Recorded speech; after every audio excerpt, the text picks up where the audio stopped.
As many of you know, Papua New Guinea successfully bid to join the NRL and is set to join the competition in 2028.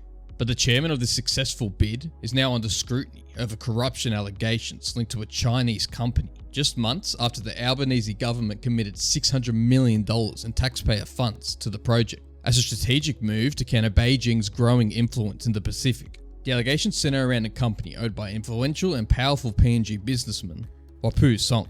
Forgive me if I'm pronouncing that wrong. He spearheaded the nation's bid to join the NRL and was appointed as a director for the newly formed franchise just recently in June. Evidence uncovered raises serious concerns about whether Sonk may have used his position as head of PNG's national oil company for personal gain. The evidence, which relates to his business dealings, not the NRL bid, includes confidential documents, corporate records, and links Sonk's company to suspected dealings with a massive Chinese government firm and a plot to funnel contracts to a company Sonk owns in Australia. Sonk declined to respond to questions regarding the matter and is facing criticism for his use of a multi-million-dollar Brisbane property owned by an Australian businessman whose company received lucrative contracts from the leading oil firm that Sonk owns. Sonk played a major factor in the PNG bid to join the NRL that was announced in December last year, and despite the evidence talked about later in the video not linking directly to the NRL bid, it shows the potential for bad actors who are entering the league. Most of the information in this video comes from the article written by The Age. A link to their post will be in the description. As mentioned earlier in the video, Labor has pledged $600 million in taxpayer funding for the project, with most of the money to be spent in PNG under the direction of Sonk and his fellow board members, and overseen by the Australian Rugby League Commission. The government has supported a deal as a way to counter China's growing strength, economy, and security infrastructure in PNG. A stance that further intensifies concerns about Sonk's company's ties to Beijing-backed enterprises. Sonk's authority, power, and central role in the NRL dealing, which stem from his position as the head of Kumul Petroleum Holdings Limited, PNG's largest state-owned oil company. Kumul Petroleum is a multi-billion-dollar company and can claim responsibility for boosting PNG's economy and social welfare due to its stake in key energy projects. Sonk has worked as a managing director for Kumul Petroleum for a decade now, granting him significant political and commercial influence, along with considerable sway over foreign companies seeking contracts in PNG. The company has been funding rugby league in PNG for quite some time now, which makes Sonk a highly popular figure when it comes to the local sport. Now for the corruption allegations. They center on Petroleum's $30 million project to construct new oil storage facilities at Motukea Main Wharf, which is a major international port in PNG. In 2024, under Sonk's leadership, Kumul Petroleum awarded the contract to China Petroleum, a global infrastructure giant controlled by the Chinese Communist Party. Sonk would tell the PNG media in December that Kumul Petroleum was investing significant resources into the project to put in place critical infrastructure, which is so important for our economy and development as a country, he said. But due to a leaked letter from Petroleum, it suggests that Sonk might have also been seeking personal gain. The letter that was found by The Aid shows a demand from the company Kumul Petroleum on the head of the letter to the China Petroleum and Pipeline Engineering Corporation. The letter dated March 12th informs the Chinese state-owned firm that Kumul expected it to engage in 2 designated Australian companies for the port project, in line with a prior agreement secured by Petroleum during negotiations with the Beijing-based company, saying, "We would like to formally confirm that as previously discussed and agreed upon, the renovation upgrade work at Motukea Main Wharf of PNG's Motukea Fuel Facility project shall be carried out by the designated companies," the letter stated. Kumul Petroleum's request to the Chinese government contractor included an implicit commercial warning that failing to hire the designated Australian companies could put its relationship with PNG's national oil company at risk. We kindly request your cooperation in ensuring that the execution of these works align with our prior agreements. Any deviation from the agreed upon plan could potentially impact the project's overall success and our collaborative efforts, the letter states.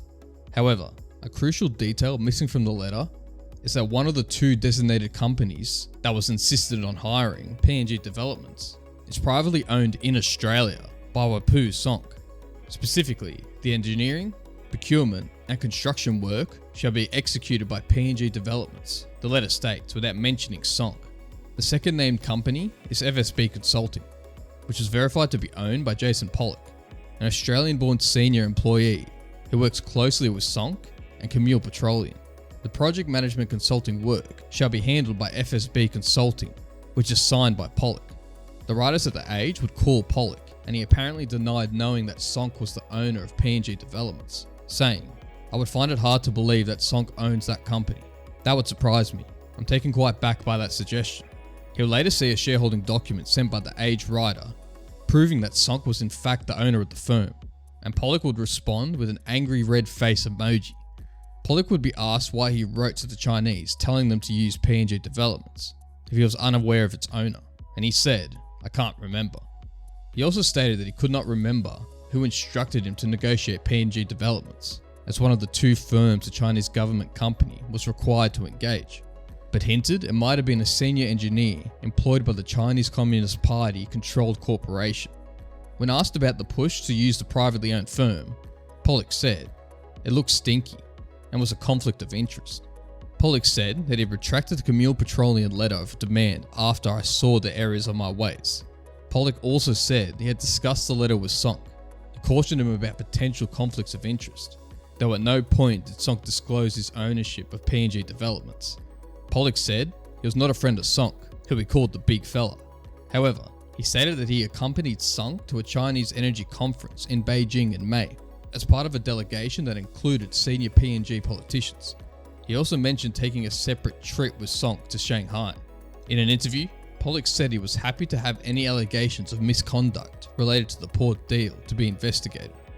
Sonk was provided with detailed questions, including if he had any knowledge or role in the sending of the letter, but chose not to respond to the questions, saying, "These are serious questions, and I prefer a lawyer to speak to you on my behalf." He did not say anything else. However, his lawyers wrote saying, "A client denies any and all allegations of improper and unlawful conduct that you assert." The Age also claims they do not suggest that Sonk instructed Pollock to send the letter to the Chinese firm. Rather, it highlights that the circumstances surrounding the letter merit closer examination due to Sonk's ownership of PNG Developments. The Age also states there is no evidence that the two firms privately owned by Sonk or Pollock ever actually received any funds or contracts from the Chinese company. An Australian government spokesman stated that it maintains a zero tolerance policy towards corruption and encouraged that any allegations of misconduct be referred to the relevant authorities. In a formal statement, the spokesperson added that the agreements between the government, the ARL Commission, and PNG's NRL franchise include robust anti-fraud and corruption safeguards. ARL Commission Chairman Peter Valanzi said he had not been made aware of any prior allegations against Wapu Sonk, and noted that the league would follow the outcome of any legal proceedings that examined these claims.